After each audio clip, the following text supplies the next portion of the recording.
화가인 나는 나가 등장하는 거 보니까 1인칭 시점의 소설이겠구만. 그런데 화가래. 이 사람은 정신 활동을 주로 하는 사람이겠지. 아무래도 이성보다는 감성을 중시 여기는 사람일 거야. 애인인 혜인으로부터 이별 통보를 받지만 혜인이라고 하는 등장인물이 있구만. 이별을 통보받았다라고 하는 사건으로 봐서 이 나와 혜인 사이에는 갈등 관계가 있을 것으로 예상이 돼. 그녀를 잡지 못하고 단지 누군가의 얼굴을 그리고만 있고 잡지 못하고 누군가의 얼굴을 그리고만 있다라면 이거는 보냈다라는 얘기지만 이거는 보내지 못했다라는 얘기가 되는 거지. 결국 이것은 이 나라고 하는 사람이 내적 갈등에 놓여 있다라고 하는 것을 생각해 볼 수가 있어. 그러고 보니까 이 나라고 하는 사람이 우유부단한 성격의 소유자가 아닐까 하는 생각을 해보게 되네. 의사인 형은 형이라 역시 또 등장인물이겠지. 그런데 이 형이 의사라네. 의사라고 하면 사회의 엘리트이고 아마 이성을 갖다가 더 강조하는 그런 성격의 인물이라고 생각해 볼 수가 있겠어. 수술 실패로 병원 일을 중단하고 6.25 전쟁 중 오감모 기밀병과 낙오된 경험을 소설로 쓰고 있다. 병원 일을 갖다가 중단했다라는 것으로 봐서 이 형은 정신적 충격이 매우 컸음을 느끼게 해주네. 그런데 6.25 전쟁 중 오감모 기밀병과 낙오된 경험을 소설로 썼다라고 했단 말이지. 그렇다면 이때 이 소설은 실화를 바탕으로 해서 한 일종의 자전적 소설이겠군. 이때 이 6.25 전쟁이라고 하는 것은 이 소설의 시간적 배경이 될 것이고 오감모 기밀병은 그 소설 속 등장 인물이겠지. 이 낙오라고 하는 것은 결국 이 소설의 중심 사건이 될 거야. 여기서 보면 나와 형은 비슷하면서도 다르고 다르면서도 비슷하네. 그러니까 나는 사랑에 실패를 해. 그리고는 그림을 그리지 못한단 말이야. 그런데 형은 수술 실패를 하지. 그리고는 병원 일을 못해. 대신 나는 얼굴을 그리고 있고 형은 소설을 써. 나와 형이 비슷하면서 다르고 다르면서도 비슷하네. 소설은 관모가 부상당한 기밀병을 죽이려는 장면에서 중단되었는데 부상당한 기밀병이라고? 그렇다면 이때 기밀병은 소위 약자에 해당하겠네. 그에 비해서 이 관모는 그런 약자를 죽이려 하니까 비정한 성격의 소유자라고 볼 수가 있겠어. 나는 형 몰래 소설 속 나가 기밀병을 죽이는 것으로 결말을 대신맺는다. 소설 속 나가 기밀병을 죽이는 것으로 결말을 맺어? 이거는 관모가 기밀병을 죽이려고 하는 거하고는 반대되는 내용이지. 이렇게 되면 비정한 사람은 형이 되는데 왜 형을 이렇게 만들어 놓고 있는 걸까? 그 후 나는 아주머니로부터 형이 병원 일을 다시 시작할 것이라는 얘기를 듣고 아주머니? 이거는 형수를 말할 때 가끔 써. 그런데 형이 다시 병원 일을 시작한다고? 이것은 앞에 있는 사건과는 정반대되는 그러한 사건인 거지. 어떻게 형이 이렇게 다시 일을 시작하게 된 것일까? 소설을 찾아 읽어본다. 형이 나가 쓴 부분을 잘라내고 소설 속 나가 자신의 방관 속에 관모가 기밀병을 죽이자 양심의 가책을 느끼고 관모를 사살하는 것으로 소설은 끝나고 있었다. 내가 쓴 부분을 잘라냈다라고 하네. 이거는 나의 생각을 부정하는 거지. 그리고는 요렇게 소설을 바꿔. 이거는 요 내용하고는 정반대되는 내용인 거지. 형이 생각하는 소설의 내용은 관모가 기밀병을 죽이고 소설 속 나가 관모를 사살하는 거야. 이때 이 소설 속 나는 방관하고 있다가 양심의 가책을 느껴.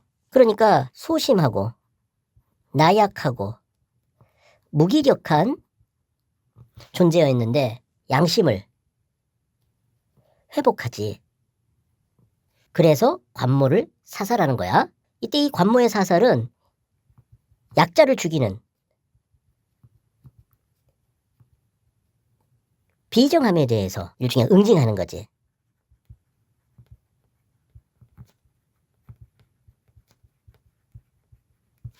그렇게 본다면 나가 김희병을 죽이는 것은 일종의 폭력에 대한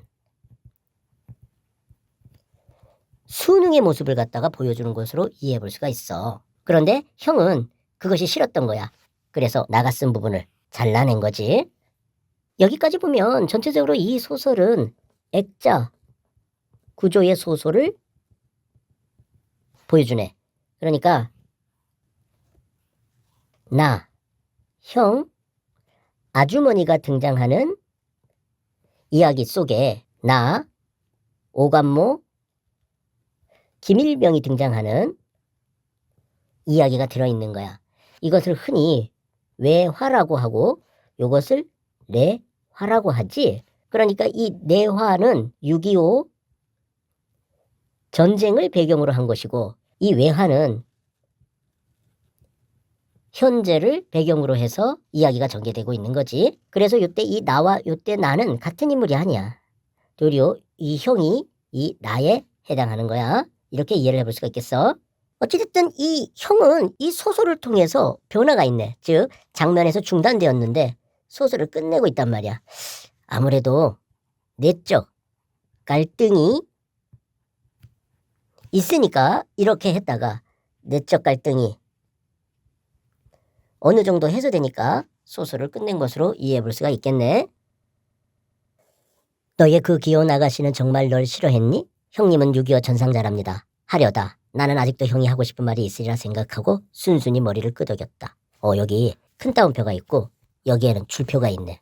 이거는 인물의 대사를 말하는 것이고 이건 아무래도 인물의 머릿속에 있는 의식을 나타내는 문장보호로 이해를 해야 될 것 같아.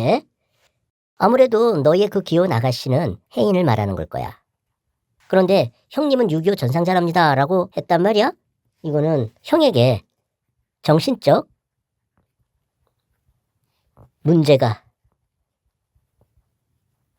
있다라고 생각하는 거겠지. 그런데 왜 이런 생각을 했지? 요렇게 물었단 말이야. 이것에 대해서 대답하기 싫었기 때문이 아닌가 하는 생각이 드네. 왜 대답하기 싫은 걸까? 병신 새끼. 요거는 욕이잖아. 이거는 나에 대한 부정적 태도를 드러내는 거지. 여기 정말 널 싫어했니? 라고 하는 것은 확인하기 위한 게 아니네. 나의 어떤 문제가 있음을 갖다 지적하는 거야. 그래서 이 나라고 하는 사람이 대답하기 싫어했던 것이군. 이번에는 형이 손으로는 연신 원고지를 찢어 불에 넣으면서도 원고지를 찢어 불에 넣었다고? 이때 원고지라고 하면 소설을 말하는 거 아니야? 소설을 불태우는 거야 그러면? 눈길 많은 내 쪽을 향해 분명하게 말했다. 그래, 도망간 아가씨 얼굴을 그리고 싶어졌군. 아가씨의 얼굴을 그리고 싶어졌다? 보내지. 못하고 있다. 이렇게 얘기하는 것이라고 이해해 볼 수가 있겠어? 나는 아직도 더 참을 수 있다고 생각했다. 참을 수 있다고? 여기 병신 새끼라고 한다든지 도망간 아가씨 얼굴을 그리고 싶어졌군 이라고 하는 이런 말들이 이 사람에게는 뭐 모욕으로 들렸었나 보지? 그러니까 나에 대한 모욕을 이게 참고 있는 걸로 이해를 할 수가 있겠네. 아주머니는 여전히 형과 나의 얼굴을 무표정하게 번갈아 보고만 있었다. 무표정하다라고 하면 뭐 생각이라든지 어떤 느낌 같은 거 이런 것이 없다라고 하는 뜻이야. 그렇다면 이때 이 형수는 나와 형의 대화를 이해하지 못하고 있다라고 이해를 해볼 수가 있겠어? 다 소용없는 짓이야. 오해였어. 응? 뭐가? 형은 다시 중얼거리는 투였다. 나는 지금 형에게 원고를 불태우는 이유를 이야기시키려는 것은 소용없는 일일 것 같았다. 방으로 들어가려고 했다. 여기 원고를 태우려는 이유를 이야기시키려는 것. 이게 바로 내가 원하는 대화의 목적인 거지. 그런데 소용없는 일일 것 같아서 방으로 돌아가려고 했단 말이야. 그렇게 본다 그러면 이 나라고 하는 사람은 형의 이야기가 나의 이야기보다 더 관심 있다라고 하는 것을 보여주는 거네. 거기 있어. 형이 벌떡 몸을 일으키는 체하며 호령을 했다. 거기 있어. 호령을 했단 말이야. 방으로 들어가려고 한 것과 이거는 정반대되는 내용이지. 그렇게 본다고 한다 그러면 이 상황에서 갈등이 고조되고 있음을 느끼게 해주네. 기껏해야 김일병이나 죽인 주제에, 응? 김일병이나 죽였다고? 요거는 내가 쓴 소설의 내용이지. 그런데 그거에 대해서 기껏해야 그리고 뭐뭐인 주제에 라고 하고 있는데 요거는 그 대상에 대한 부정적 태도를 드러내는 말이잖아. 임마, 넌 이걸 못 읽고 있었지? 불쌍한 김일병을. 그 아가씨가 널 싫어한 건 너무 당연했어. 아무래도 여기 요 말줄임표 내용은 내가 죽이고 관모를 놔 두다니 뭐 이런 내용이 생략되었다라고 볼 수가 있겠어. 형에게 있어서 김일병은 불쌍하다 그랬거든. 그러니까 연민의 대상인 거야. 아, 그렇게 본다 그러면 이러한 나의 소설 내용에 대한 불만을 갖고 있는 거네. 그렇게 본다고 한다 그러면 이거는 폭력을 인정하는 나의 태도에 대한 불만이라고 이해를 해볼 수가 있겠어. 그러한 나에 대해서 혜인이 싫어했다라고 했고 그것을 당연하다라고 생각하고 있는 거야. 아, 그렇다면 정말 널 싫어했니? 라고 하는 것은 잘못이 혜인에게 있니? 라고 물은 거하고 같은 거야. 그러니까 요거는 결국 잘못은 너에게 있다 라고 하는 뜻에서 한 거지. 그래서 요렇게 병신새끼라고 얘기를 한 거야. 그러면 여기에다가 불의에 순응하는 이라고 하는 말을 갖다가 보충해 가면서 읽으면 좋을 것 같아. 순서는 뒤범벅이었지만 무엇을 이야기하려는 것인지는 분명했다. 나는 형을 쏘아보았으나 그때 형도 나를 마주 쏘아보았기 때문에 나는 형을 쏘아보았고 형도 나를 갖다 마주 쏘아보았단 말이야. 갈등이 고조되고 있음을 다시 한번 느끼게 해주네. 시선을 흘리고 말았다. 형은 눈으로 나를 쏘아본 채 손으로는 계속 원고를 뜯어 불에 놓고 있었다. 임마, 넌 머저리 병신이다. 알았어? 다시 한번 또 욕을 하고 있는데 이거는 폭력에 순응하는 나에 대한 반감을 드러내는 말이라고 할 수 있겠어? 형이 또 소리를 꽥 질렀다. 소리를 꽥 질렀어. 이러한 반감이 행동으로 나타난 거지. 그리고 그것은 지극히 당연한 말이었다라는 듯이 머리를 두어 번 끄덕이고 나서는 그런데 말이야. 갑자기 장난스럽게 손짓을 했다. 형은 손에서 원고 뭉치를 떨어뜨리고 나의 귀를 잡아 끌었다. 술 냄새가 호흡을 타고 내장까지 스며드는 것 같았다. 술 냄새가 호흡을 타고 내장까지 스며든다? 아, 요거는 형이 그만큼 많은 술을 먹었다라고 하는 것을 말하지. 이러한 상황 설정은 형이 이성적, 논리적으로 말하는 게 아니라 진솔한 속마음을 드러내고 있음을 갖다가 보여주는 상황 설정이라고 할 수가 있겠어. 형은 아주머니까지도 들어서는 안 될 이야기나 된 것처럼 귀에다 입을 대고 가만히 속삭여 왔다. 넌 내가 소설을 불태우는 이유를 묻지 않는군. 너무나 정색을 한 목소리여서 형의 얼굴을 보려고 했으나 형의 손이 귀를 놓아주지 않았다. 비로소 소설을 불태우는 이유를 갖다가 이야기하려고 하는 것 같아. 그런데 너도 읽었겠지만 그거 내가 죽인 관모놈 있지 않아. 오늘 밤 난 그놈을 만났단 말이야. 응? 관모를 죽였는데 그놈을 만났다고? 아, 요거는 소설 속에서 관모를 죽인 거고 관모를 만난 것은 현실에서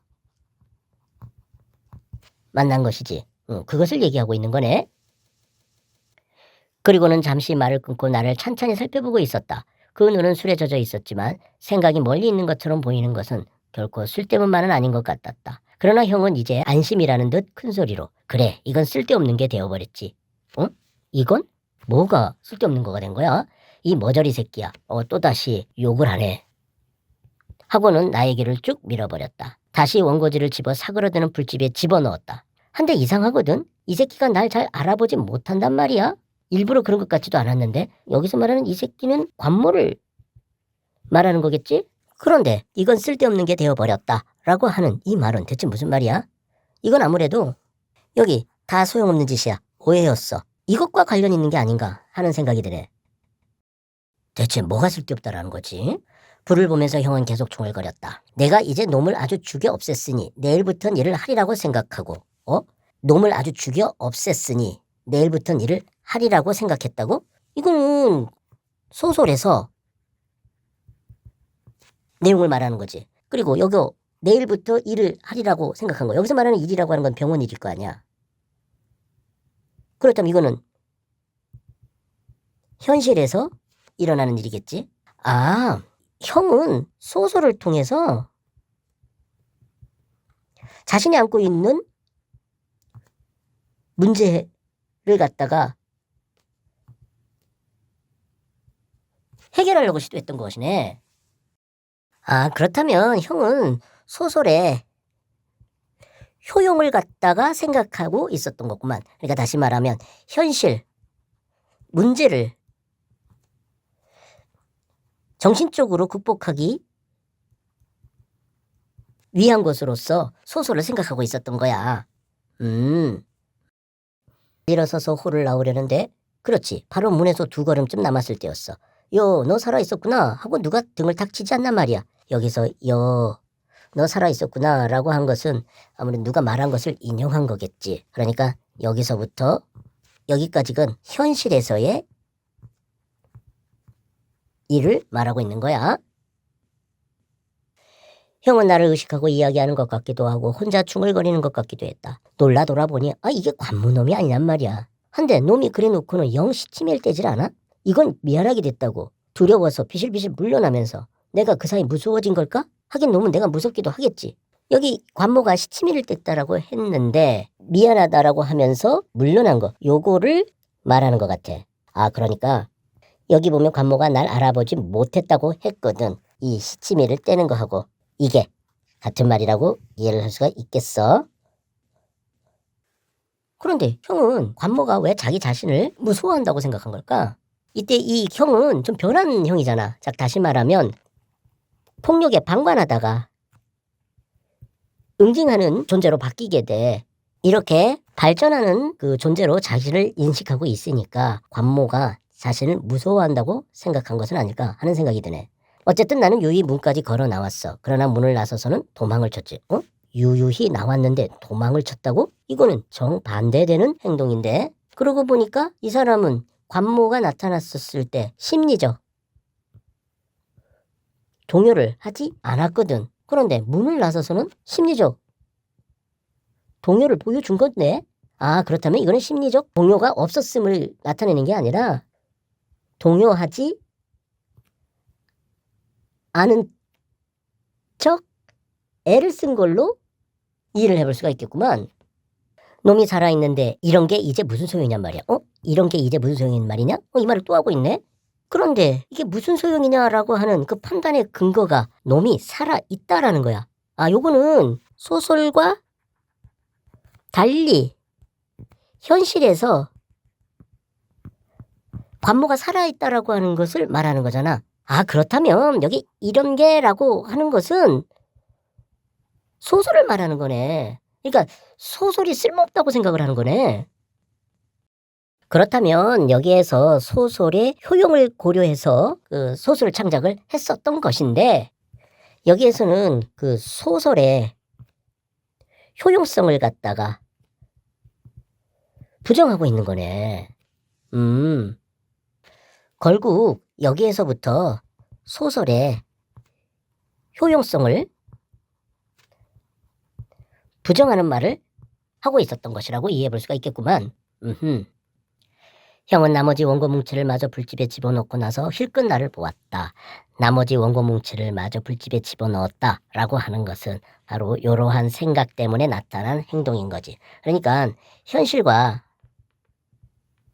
다른 소설에 대한 거부감을 드러내는 거지. 그렇다면 앞으로 병원 일을 하지 못할 것 같은 그런 느낌이 드네.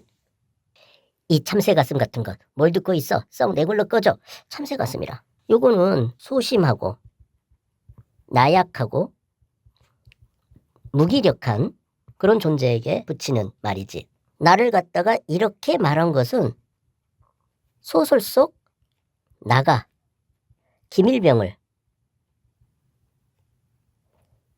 죽인 것으로 소설 내용을 꾸몄기 때문인 거야. 다시 말하면 폭력에 대한 순응의 태도를 보여준 것에 대해서 이렇게 얘기한 거겠지. 그래서 썩 내굴러 꺼져 라고 얘기를 하고 있는 거야. 이것은 나에 대한 반감을 드러내는 말일 거야. 소리를 꽥 지르는 통에 나는 방으로 쫓겨 돌아오고 말았다. 방으로 쫓겨 돌아왔다 라고 하는 것은 나에 대한 형의 비판을 수용하는 행동이라고 볼 수가 있겠어.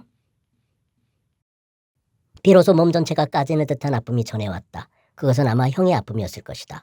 몸 전체가 까지는 듯한 아픔이라 아주 심한 아픔이겠네. 그런데 그것이 전해왔다라고 하는 것으로 봐서 형의 아픔을 공감하고 있다라고 하는 것을 보여주네. 형은 그 아픔 속에서 이를 물고 살아왔다. 이를 물고 살아왔다. 이것은 인내하고 어떤 커다란 결심을 하면서 사는 것을 말하는 거지. 그는 그 아픔이 오는 것을 알고 있는 것이다. 그리하여 그것은 견딜 수 있었고 그것을 견디는 힘은 오히려 형을 살아있게 했고 자기를 주장할 수 있게 했다. 바로 요것이 아픔 속에서 이를 물고 살아온 것, 요것을 말하는 거라고 이해할 수가 있겠어. 나는 형을 인과적으로 이해하고 있네. 그러니까 아픔이 오는 것을 알고 있고 견딜 수 있었고 살아있게 했고 자기를 주장할 수 있게 했다라고 하면서 형의 삶을 인과적으로 이해를 하고 있네. 그러던 형의 내부는 검고 무거운 것에 부딪혀 지금 산산조각이 나고 있었다. 지금의 얘기를 하고 있는 거야. 그런데 검고 무거운 것에 부딪혀가지고 산산조각이 나 있다고? 앞의 내용을 고려하면 산산조각이 난다라고 하는 것은 형이 정신적으로 방황하는 것을 말하는 걸 거야. 그렇다면 여기서 검고 무거운 것은 또 뭘지? 이 사람이 소설을 통해서 문제를 해결하려고 했는데 이 소설이 현실과 달랐다라고 하는 것을 깨달았잖아.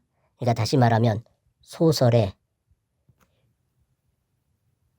효용성이 없음을 깨달은 거야. 그러면서 정신적으로 방황을 한 거지. 그렇다고 해도 이제 형은 곧 일을 시작하게 될 것이다. 일을 갖다가 시작하게 될 것이라고? 아까 여기서 병원 일을 갖다가 못할 것이라고 예상을 했었는데 이게 아니라는 얘기네 그러면. 그런데 나는 왜 이렇게 판단하게 된 거지?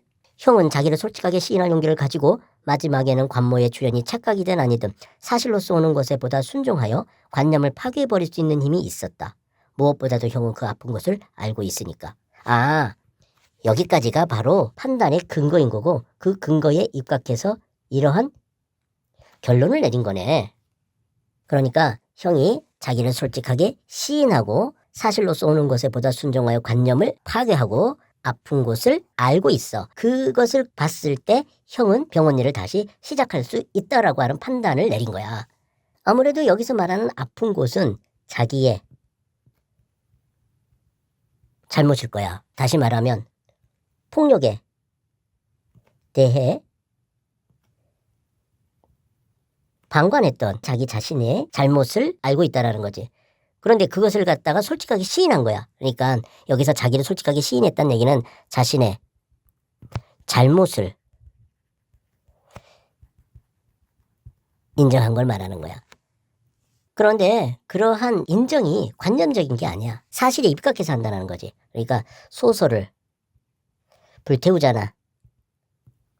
이 소설을 불태움으로써 사실에서 오는 것에 순종하고 관념을 파괴했던 거지. 그러니까 이 사람은 관념적으로 자기 잘못을 인정하는 게 아니라 현실에 입각해서 자기의 잘못을 인정했다라는 거가 되는 거겠네. 어쨌든 형을 지금까지 지켜온 그 아픈 관념의 성은 무너지고 말았지만 아픈 관념의 성이라 요거는 아무래도 요것을 말하는 거겠지. 지금까지 그 형이 아픔을 견디면서 살아왔던 거 요걸 말하는 걸 거야. 그런데 그것이 무너졌대. 관념이 소용 없음을 안 거지. 그것은 구체적으로 말하면 이때의 이 관념이라고 하는 것은 소설에서 관모를 죽인 거야. 그런데 그것이 쓸모없다라고 하는 것을 깨달은 거지. 그만한 용기는 계속해서 형에게 메스를 휘두르게 할 것이다. 여기서 말하는 이 메스라고 하는 것은 병원 일을 말하는 걸 거야. 그만한 용기 때문에 병원 일을 계속할 수 있다라는 얘기야. 그렇다면 여기서 말하는 이 그만한 용기는 바로 요걸 말하는 거겠지.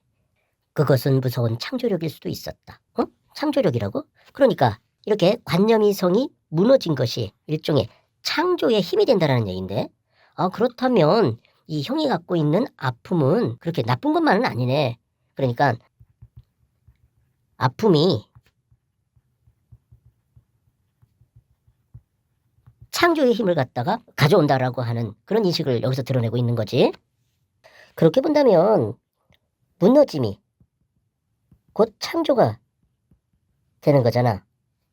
오, 굉장히 역설적인 주제의식이 느껴지는구만. 그러나 나는 멍하니 드러누워 생각을 모으려고 애를 썼다. 응? 그러나 이거는 앞뒤의 내용을 반대로 연결하는 그런 접속사지. 여기에 보니까 나에 대해서 얘기를 하고 있어. 그전까지는 형에 대해서 얘기했는데 여기서부터는 나에 대해서 이야기를 하려고 하는 것 같아. 나의 아픔은 어디서 온 것인가? 혜인의 말처럼 형은 6.25 전상자이지만 아픔만이 있고 그 아픔이 오는 곳이 없는 나의 환부는 어디인가? 혜인은 아픔이 오는 곳이 없으면 아픔도 없어야 할 것처럼 말하지만 그렇다면 지금 나는 엄살을 부리고 있다는 것인가? 아무래도 어디서 온 것인가 라고 하는 이 물음은 어디에서 온 것인지 모른다라고 하는 것을 이야기하는 것 같아. 이것은 아픔이 오는 곳을 알고 있는 형과는 다른 거지. 여기서 말하는 이 환부라고 하는 것은 바로 아픈 부분일 거야. 그런데 환부는 어디인가 라고 얘기를 했어. 이거는 환부가 어디인지 모른다라는 거니까 역시 아픈 곳을 알고 있는 형하고는 다른 나의 모습을 보여주고 있는 거네. 그리고 여기서 엄살을 부리고 있다는 것인가 라고 하는 것은 잘못을 시인하는 형과 다른 모습을 보여주고 있는 것이지. 그렇다면 이 부분은 내가 형과의 차이점을 인식하고 있는 상황을 말하고 있는 거네. 나의 일은 그 나의 화폭은 깨어진 거울처럼 산산조각이 나 있었다. 산산조각이 나 있었다. 뭐 형처럼 정신적 방황을 하고 있다라고 하는 얘기겠지. 그것을 다시 시작하기 위하여 나는 지금까지보다 더 많은 시간을 망설이며 허비해야 하는지 모른다.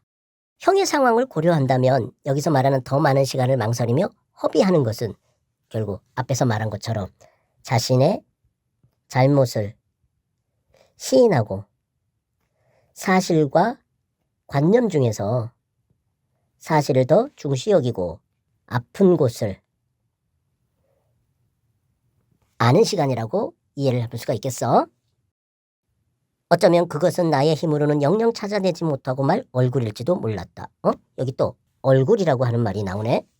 나의 아픔 가운데에는 형에게서처럼 명료한 얼굴이 없었다. 명료한 얼굴이라. 아무래도 이 명료한 얼굴은 형에게는 있는 건데 자기 자신에게는 없는 거니까. 형은 아픔이 무엇이고 그 아픔의 원인이 무엇인지를 알고 있잖아? 그렇다면 명료한 얼굴이 없었다라고 하는 내용은 아픔이 무엇이고 그 원인이 무엇인지를 모른다라는 얘기가 되겠구만. 지금까지 내용을 보니까 나와 형이 공통점이 있어. 아픔이 있는 거야. 그 아픔으로 인해서 정신적으로 방황하고 있는 거지. 그런데 나는 아픈 곳을 몰라. 형은 아픈 곳을 알아. 그리고 나는 아픔의 원인을 몰라. 형은 아픔의 원인을 알아. 형은 또 잘못을 시인해. 그런데 나는 엄살을 부려. 그리고 형은 얼굴이 있어. 나는 얼굴이 없는 거지. 이렇게 본다면 이 아가씨가 널 싫어하는 건 너무 당연했어 라고 하는 것은 아픈 곳을 모르고 아픔의 원인도 모르기 때문에 혜인이가 나를 싫어한다라고 생각하고 있는 것 같아. 그러한 나의 상태를 지적한 말이 바로 머저리 병신인 거지. 그렇게 본다면 이때 이 굴이라고 하는 공간은 관념 속에 빠져있는 나의 상태를 암시하는 그런 공간으로 이해해 볼 수가 있겠네. 지금까지의 내용을 고려하면 이 작품은 나와 형이라고 하는 두 가지 지식인의 유형을 보여주고 있네. 하나는 관념 속에서 벗어나지 못하는 그런 지식인과 관념 속에서 벗어나 창조력을 보여주는 지식인, 바로 이 두 지식인을 갖다가 보여주고 있는 작품으로 이해해 볼 수가 있겠어.